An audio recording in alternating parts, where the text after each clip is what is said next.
বিধানসভা নির্বাচনকে পাখির চোখ করে কোমর বেঁধে মাঠে নামল কংগ্রেস। রবিবার চোপড়ার দাসপাড়া বল ফিল্ড মাঠে আয়োজন করা হয় কংগ্রেসের বুথ ভিত্তিক কর্মী সম্মেলন। চোপড়া ব্লক কংগ্রেস কমিটির ডাকে এই কর্মসূচির আয়োজন করা হয়। নেতৃত্বরা জানিয়েছেন, আজ থেকেই বিধানসভা নির্বাচনের প্রচারের আনুষ্ঠানিক সূচনা করা হল। জানা গেছে, বিধানসভার 10টি গ্রাম পঞ্চায়েতের প্রত্যেকটি বুথ থেকে কর্মী সমর্থকরা এদিনের কর্মসূচিতে অংশগ্রহণ করেন। এদিন উপস্থিত ছিলেন প্রদেশ কংগ্রেসের সাধারণ সম্পাদক আলী ইমরান রামজ, জেলা সভাপতি মোহিত সেনগুপ্ত, অশোক রায় প্রমুখ। ব্লক সভাপতি মোহাম্মদ মসিরুদ্দিন জানান, এই সম্মেলনের মাধ্যমে কর্মীদের স্পষ্ট বার্তা দেওয়া হয়েছে যেন তারা আজ থেকেই গ্রামে গ্রামে গিয়ে নির্বাচনী প্রচারে ঝাঁপিয়ে পড়েন।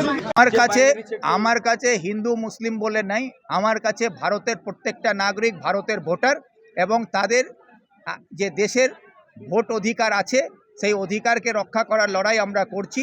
এবং মানুষের যে ন্যায্য দাবি, শিক্ষা, স্বাস্থ্য এবং রাস্তাঘাট, তাদের রোজগার, তাদের যে জিনিসপত্রের দাম বেড়ে যাচ্ছে, সেইগুলো নিয়ে আমরা কথা বলি। আমরা কে হিন্দু কে মুসলমান সেই নিয়ে আমরা আলোচনা করি না। আমাদের কাছে সবাই নাগরিক এবং নাগরিকের অধিকার রক্ষা করার জন্য কংগ্রেস লড়ছে। যারা ধর্মনিরপেক্ষ মানুষ আছেন, যারা দেশের উন্নতি চান, যারা মানুষকে মানুষ হিসাবে ভালোবাসতে চান, তারা অবশ্যই কংগ্রেসের পাশে থাকবেন, কংগ্রেসকে সমর্থন দেবেন। আগামী দিনে কংগ্রেসের খাতা খুলবে না, কংগ্রেস ক্ষমতা অর্জন করবে। বিধানসভা নির্বাচনের আগে একের পর এক মন্দির উদ্বোধন করে চলেছেন রাজ্যের মুখ্যমন্ত্রী, কি বলবেন? এটাই তো দুর্ভাগ্য। কিছুদিন আগে আমরা দেখতাম মমতা ব্যানার্জি যখন বক্তব্য রাখতেন তখন ইনশাল্লাহ, মাশাল্লাহ, আলহামদুলিল্লাহ, বিসমিল্লাহ পড়তেন। এটা উনি জানতেন না কোনটা কখন পড়তে হয়, সেটা আলাদা ব্যাপার, কিন্তু মুসলমানকে বোকা বানাবার জন্য এটা করতেন উনি।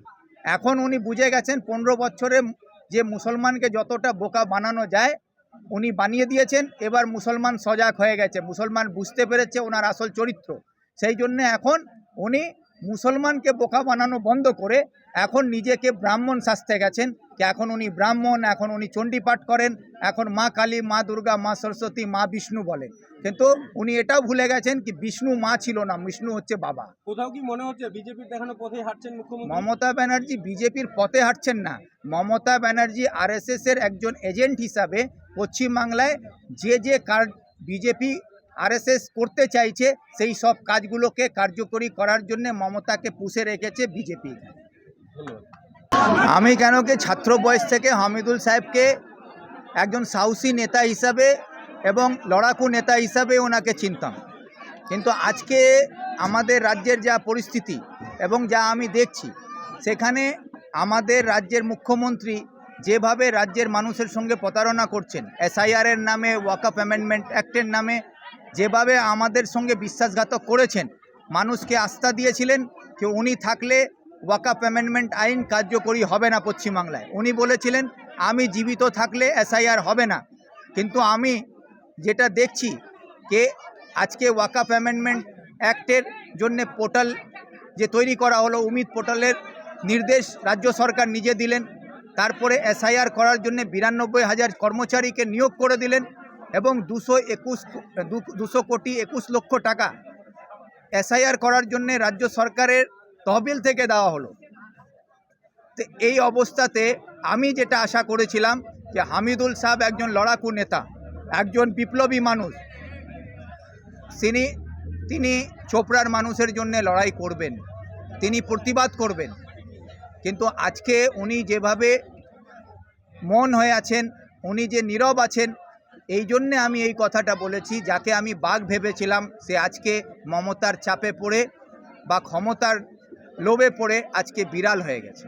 দাদা, আপনি বলছিলেন যে তৃণমূল সরকার রাহুল গান্ধীর নেতৃত্বে ওয়াকফ অ্যামেন্ডমেন্ট অ্যাক্টের প্রতিবাদ হয়েছে। রাহুল গান্ধীর নেতৃত্বে এসআইআর নিয়ে সারা দেশ জুড়ে সংবিধান বিরোধী এসআইআরের বিরুদ্ধে লড়াই হচ্ছে। রাহুল গান্ধী প্রথম যে সুপ্রিম কোর্টে মামলা কংগ্রেসের পক্ষ থেকে করা হয়েছে এবং বিভিন্ন রাজ্য করার পরে রাজ্য সরকার যেটা করেছে মমতার মুখ রক্ষা করার জন্যই গেছেন। কেন কি বিভিন্ন সরকার আমরা দেখেছি যারা সরকারিভাবে বিধানসভায় রেজুলেশন পাস করে এসআইআরের বিরোধিতা করেছে। তো মমতা ব্যানার্জি ক্ষমতায় আছেন, তার সরকার আছে, বিধানসভায় আজ অবধি কোনো রেজুলেশন উনি পাস করলেন না। আর রাস্তায় নেপে বলছেন আমি মানি না। আরে আপনি তো ক্ষমতায় আছেন, আপনি বিধানসভায় রেজুলেশন পাস করলেন না কেন? সেখানে রেজুলেশন পাস করে বলতে পারতেন, সেটা করেননি আপনি। আর আপনি লোককে বোকা বানানোর জন্যে রাস্তায় নামছেন, লোককে দেখানোর জন্য সুপ্রিম কোর্টে যাচ্ছেন। আপনি আইনিভাবে আপনার যে অধিকার, সাংবিধানিক অধিকার জনগণ দিয়েছে আপনাকে, আপনি বিধানসভায় রেজুলেশন পাস করে তার প্রতিবাদ করতে পারতেন, করেননি কেন? আপনি 92,000 কর্মচারী নিয়োগ করলেন কেন? আপনি 221 লক্ষ টাকা SIR করার জন্য জনগণের পয়সা দিলেন কেন? এই প্রশ্নগুলো কে করবে? তো এইটাই বোঝা যায় যে মমতা ব্যানার্জি পশ্চিমবাংলার মানুষকে ধোঁকা দিচ্ছে, উনি মানুষকে ঠগাচ্ছে। বিষয়টা দেখুন, আমাদের হচ্ছে চোপড়া বিধানসভার বুথভিত্তিক কর্মী সভা ছিল। কারা উপস্থিত ছিলেন? উপস্থিত আমাদের প্রদেশ কংগ্রেসের জেনারেল সেক্রেটারি আলী ইমরান রামস উর্ফে ভিক্টর, আমাদের জেলা কংগ্রেসের সভাপতি মোহিত সেনগুপ্ত মহাশয় এবং আমাদের প্রদেশ কংগ্রেস সদস্য অশোক রায় মহাশয় তথা আমাদের এই সম্মেলনের চেয়ারম্যানও বটে। বিধানসভা নির্বাচনের আগে এই কর্মী সম্মেলন কেন? বিধানসভা নির্বাচনের আগে যে কংগ্রেসের নির্ঘণ্ট বাজা এই কর্মীদের নিয়ে খাওয়া দাওয়া আলোচনার মাধ্যমে আজকে প্রত্যেকটা বুথে, আজ থেকে প্রত্যেকটা বুথে এরা নির্বাচনের এই কাজ করবে। তাই এদেরকে নিয়ে প্রথমে আমরা আলোচনার মধ্য দিয়ে, খাওয়া দাওয়ার মধ্য দিয়ে আজকে এই নির্বাচনী প্রচার শুরু হবে। চোপড়া বিধানসভায় জিতা নিয়ে আপনারা কতটা আশাবাদী? আমরা তো 100% আশাবাদী। মানুষ তৃণমূলকে কেন ভোট দিবে? মানুষ তৃণমূলকে ভোট দেওয়ার তো কোনো, আমাদের যেহেতু অধিকারটাকে নষ্ট করে দিয়েছে চোপড়ায় আমরা নমিনেশন ফাইল করতে যেতে পারি না, চোপড়ার ভোটাধিকার নষ্ট করে দিয়ে সব কিছু নষ্ট করে দিয়েছে। সেক্ষেত্রে আমরা মানুষ কি করে তৃণমূলকে ভোট দিবে? ভোট অধিকার নেই তো তাদের। আপনি বলছেন মানুষ কেন তৃণমূলকে ভোট দিবে, অন্যদিকে তৃণমূলের বিধায়ক বলছে আমরা 1.5 লক্ষ ভোটের টার্গেট বেঁধে দিয়েছি, কি বলবেন? তৃণমূলের মুখের কথা, ওরা অনেক কিছু বলেছে। মমতা ব্যানার্জি সকালে একটা কথা বলে সন্ধ্যায় একটা কথা বলে, আমাদের অভিষেক ব্যানার্জি সকালে একটা কথা বলে সন্ধ্যায় একটা কথা বলে।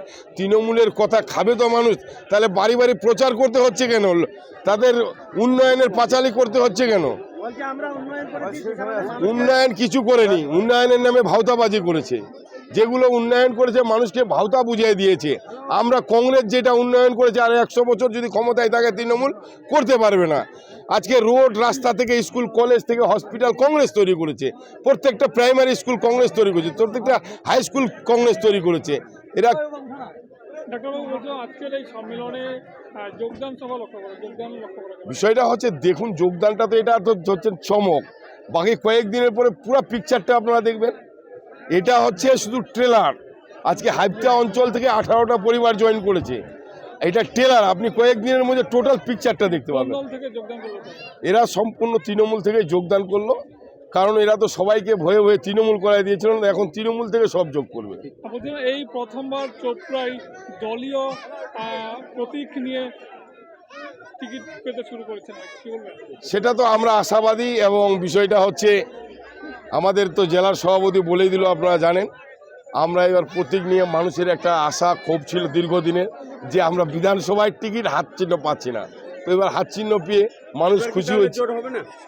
সেই জোটের ব্যাপারটা ব্লক কংগ্রেসের নেতৃত্ব হয়ে আমি বলতে পারবো না, AICCর ব্যাপারে, PCCর ব্যাপার। ঠিক আছে, ধন্যবাদ।